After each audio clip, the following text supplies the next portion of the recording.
Hi friends, welcome to my YouTube channel Sanjay academy. आज हम लोग हार्वर्ड गार्डनर, जीन पियाजे, Albert Bandura, Noam Chomsky, Lev Vygotsky, इन सभी के बारे में शॉर्ट से टू द पॉइंट होकर केवल क्वेश्चन पढ़ने वाले जो मोस्ट इम्पॉर्टेंट क्वेश्चन है बार बार एग्जाम में हमारे सीटेट में पूछे जाते हैं। तो चलिए अपनी क्लास को स्टार्ट करते हैं। एक क्वेश्चन से कम हम लोग 4 क्वेश्चन नए तैयार करने वाले हैं, तो बने रहें क्लास में लास्ट तक। चलिए अपनी क्लास को स्टार्ट करते हैं बिना किसी टाइम वेस्ट किए हुए। देखिए, जो हमारा पहला प्रश्न है वो है तार्किक गणितीय बुद्धि। तार्किक गणितीय बुद्धि संबंधित है, ये किससे संबंधित है? द्विकारक सिद्धांत, समूह कारक सिद्धांत, पदानुक्रमिक सिद्धांत, बहुबुद्धि सिद्धांत। तो ये जो क्वेश्चन है ये हार्वर्ड गार्डनर जो हैं उनके बहुबुद्धि सिद्धांत से संबंधित है। हार्वर्ड गार्डनर ने 8 प्रकार की बुद्धि जो है दी थी 1983 में। एनसीईआरटी में 8 प्रकार की बुद्धि मानी गई है। कौन कौन सी इन्होंने प्रकार की बुद्धि दी है? तार्किक गणितीय बुद्धि है, भाषाई बुद्धि है, अंतःवैयक्तिक है और स्थानिक बुद्धि है, संगीतीय बुद्धि है, भाषिक बुद्धि है और हमारी म्यूजिकल बुद्धि है। तो इस प्रकार से इन्होंने 8 प्रकार की बुद्धि अलग अलग प्रकार की बताई हैं। तो तार्किक गणितीय बुद्धि संबंधित किससे हो जाएगी? हार्वर्ड गार्डनर के बहुबुद्धि सिद्धांत से। इनके सिद्धांत को कहते हैं multiple intelligence theory. Harvard gardener ने ये जो सिद्धांत दिया था अपनी book the ability of man, इसका नाम लिख लीजिए, द एबिलिटी ऑफ मैन में दिया था। ये इनकी बुक है जो कि बार बार पूछ ली जाती है। चलिए नेक्स्ट क्वेश्चन है हमारा।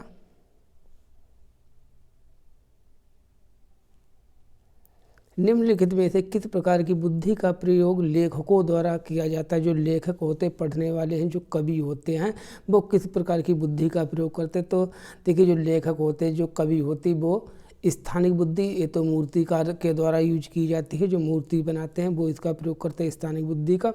तो सीधे हम आंसर पर आते भाषाई बुद्धि, जो लिंग्विस्टिक इंटेलिजेंस होती है उसका प्रयोग कवि और लेखक करते हैं। शारीरिक गतिक बुद्धि जो होती है खिलाड़ियों के द्वारा यूज की जाती है। संगीतिक बुद्धि संगीतकारों के द्वारा प्रयोग की जाती है, जैसे AR रहमान है, लता मंगेशकर, सोनू निगम वगैरह। तो इसका आंसर हो जाएगा बी, भाषाई बुद्धि।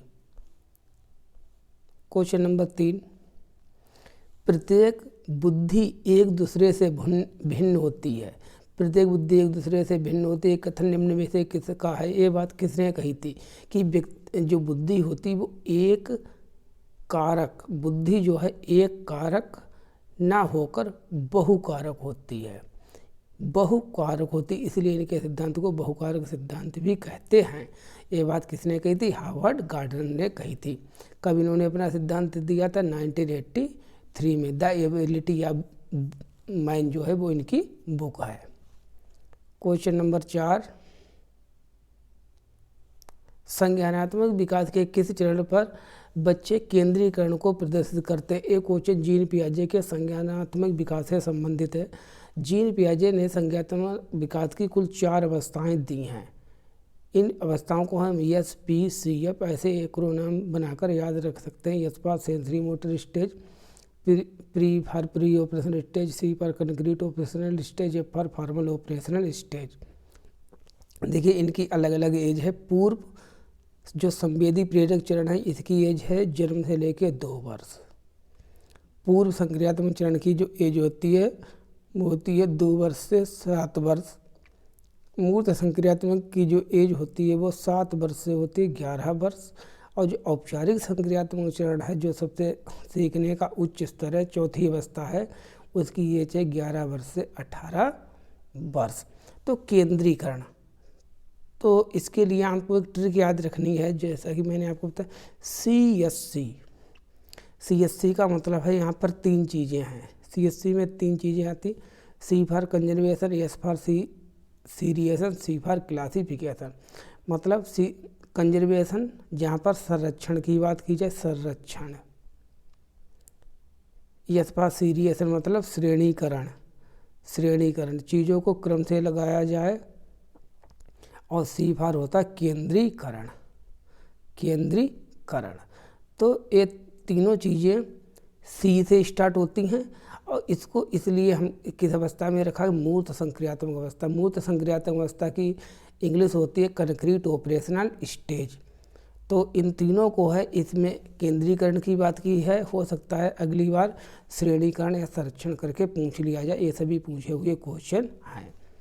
तो मूर्त संक्रियात्मक अवस्था को इंग्लिश में कहते हैं हम कंक्रीट ऑपरेशनल स्टेज, इसलिए कंक्रीट ऑपरेशनल स्टेज। तो C for concrete operation, C for CSC। बच्चे भाषा सीखने की क्षमता के साथ पैदा होते हैं, मुख्यतः यह किसका विचार है? ये जो विचार है हमारा, ये है नोम चोम्स्की से संबंधित। नोम चोम्स्की ने कहा है कि बच्चों में भाषा सीखने की क्षमता जन्मजात होती है, उनको वो अपने परिवेश से अपनी मातृभाषा को सीख लेते हैं।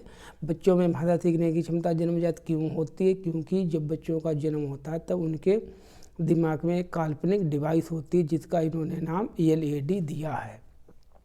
LED इसकी फुल फॉर्म है लैंग्वेज एक्विजिशन डिवाइस, भाषा अधिग्रहण यंत्र। भाषा अधिग्रहण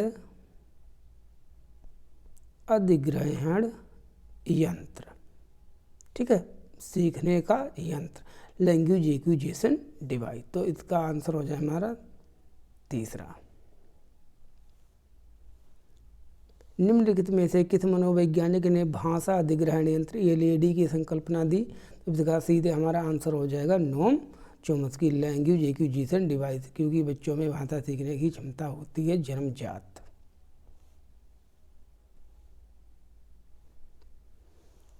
किसका कथन है कि संज्ञानात्मक विकास नकल पर आधारित न होकर खोज पर आधारित होता है? अर्थात बच्चे खोज करके सीखते हैं, ज्ञान का निर्माण करते हैं। जब ज्ञान के निर्माण करने की बात आएगी तो इसका आंसर निर्माणवाद होगा। और निर्माणवाद जिसको हम कहते हैं कंस्ट्रक्टिविज्म,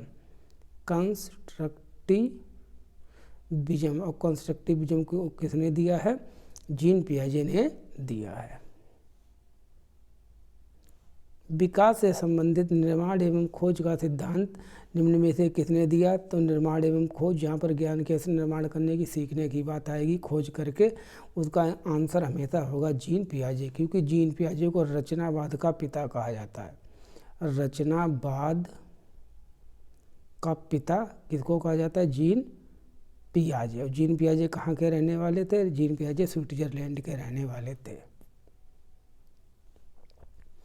कोहलबर्ग के अनुसार सही और गलत। कोहलबर्ग थे, देखिए इन्होंने जो अपना नैतिक तर्क का सिद्धांत दिया कि बच्चों में नैतिकता का कैसे विकास होता है, तो इसमें इन्होंने जो चरण दिए हैं, चरण कहो या स्तर कहो, इनकी संख्या 3 है, याद रखना है। और जो अवस्थाएं हैं इसमें इन्होंने दी हैं टोटल 6। 3 स्तर कौन से हैं? पूर्व परंपरागत स्तर और उत्तर परंपरागत स्तर। तब ये कहते हैं कि सही और गलत, क्या सही है क्या गलत है के बारे में बच्चों में चिंतन करते हैं। किसके आधार पर? अलग अलग आयु में अलग अलग तरीके से, अलग अलग चरणों में समान तरीके से, संदर्भ के अनुसार, अभिभावकों द्वारा प्रदत्त निर्देशों के अनुसार। तो इसका आंसर हो जाएगा अलग आयु में अलग तरीके से। एक 6 वर्ष के बच्चे की नैतिकता और 16 वर्ष के बच्चे की नैतिकता में बिल्कुल अंतर होगा। निम्न में से किसने नैतिक विकास की अवस्था के सिद्धांत का प्रतिपादन किया? नैतिक विकास का सिद्धांत किसने दिया है? वो हमारा दिया Lawrence Kohlberg.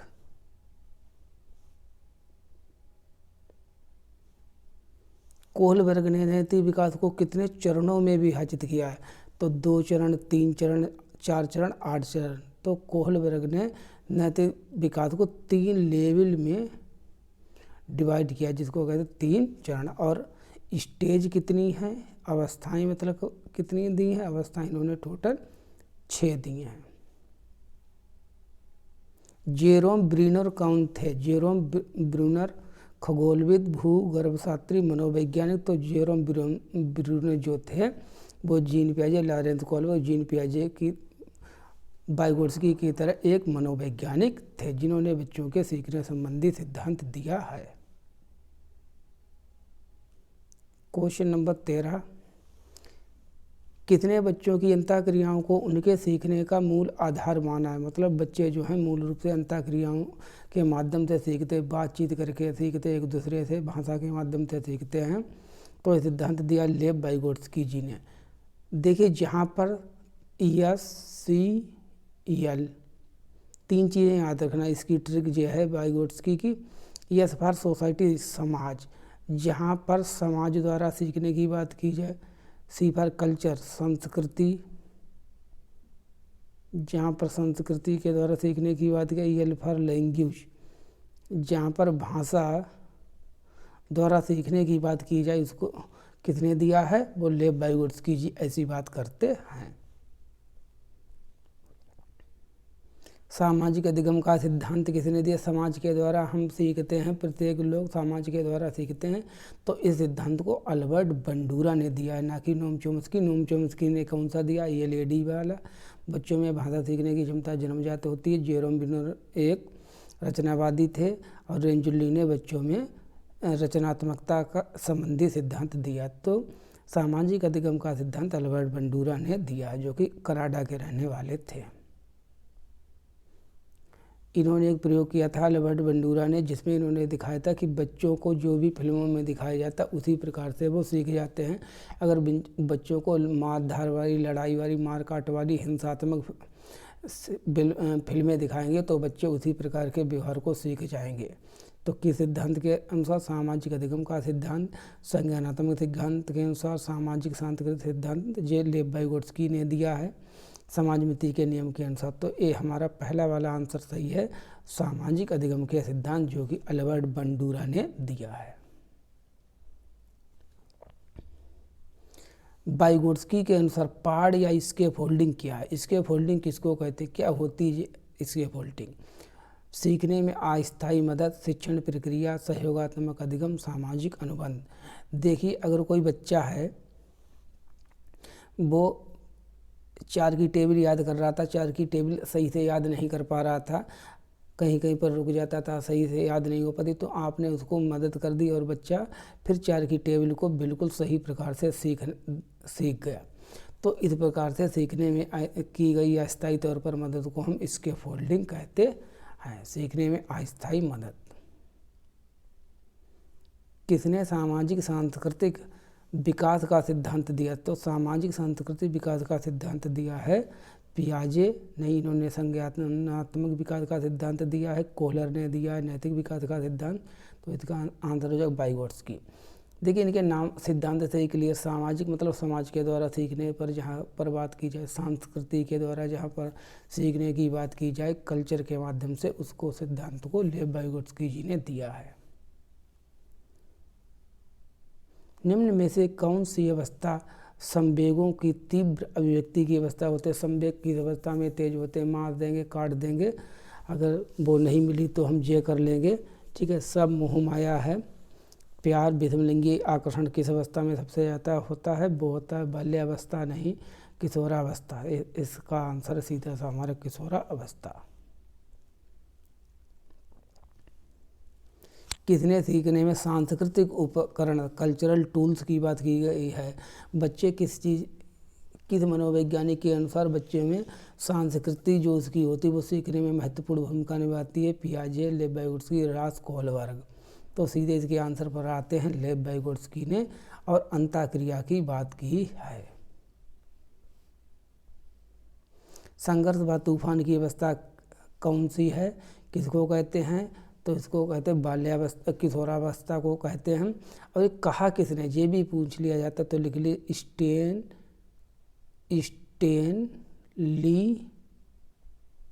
Stanley hall. Stanley hall ने कहा है कि जो किशोरावस्था होती है इसमें बच्चे के संवेग बहुत ज़्यादा तीव्र होते हैं, और इनकी बुक का नाम ही है किशोरावस्था।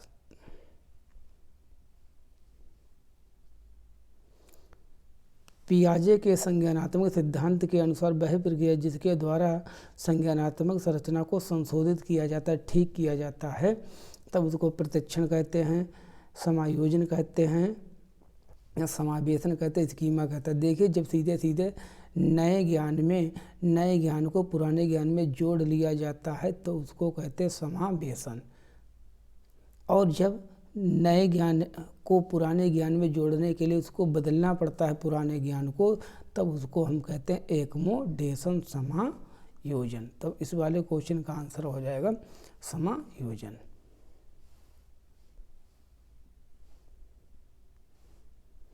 कोहलबर्ग के अनुसार सही और गलत के बारे में निर्णय लेने में शामिल चिंतन प्रक्रिया को कहा जाता है। क्या कहते हैं चिंतन प्रक्रिया को? देखिए कोहलबर्ग थे, अपने बच्चों को कहानियाँ सुनाते थे। एक हिंज और क्लारा की कहानी थी। हिंज है, मान लीजिए इस रोड पर खड़ा है, यहाँ पर खड़ा है। एक ऑप्शन उसके पास है चोरी करना, दूसरा है पत्नी को मरने दे। ठीक है, अब बताइए, या तो हिंज चोरी कर ले तब पत्नी बच जाएगी, अगर पत्नी को मरने दे क्या करें? तो जब हम दो राहों पर खड़े होते क्या ना करें, तो इसको कहते हैं नैतिक दुविधा। और जब इन दो में से एक को हमको चूज करना होता है तब उसके पीछे जो हम तर्क देते हैं कि मैं चोरी करूँगा तो क्यों करूँगा, क्योंकि चोरी कर लेंगे, जेल चले जाएंगे और आ जाएंगे छूट कर। लेकिन अगर पत्नी हमारी चली गई, मर गई, तो ये हमको दोबारा नहीं मिलेगी। बहुत हमारी लव मैरिज शादी हुई, बहुत मैं इससे प्यार करता हूँ, वगैरह वगैरह बातें करना। तो जो तर्क देते हैं, चिंतन करते हैं, उसको कहते हैं नैतिक तर्कना, मोरल रीजनिंग।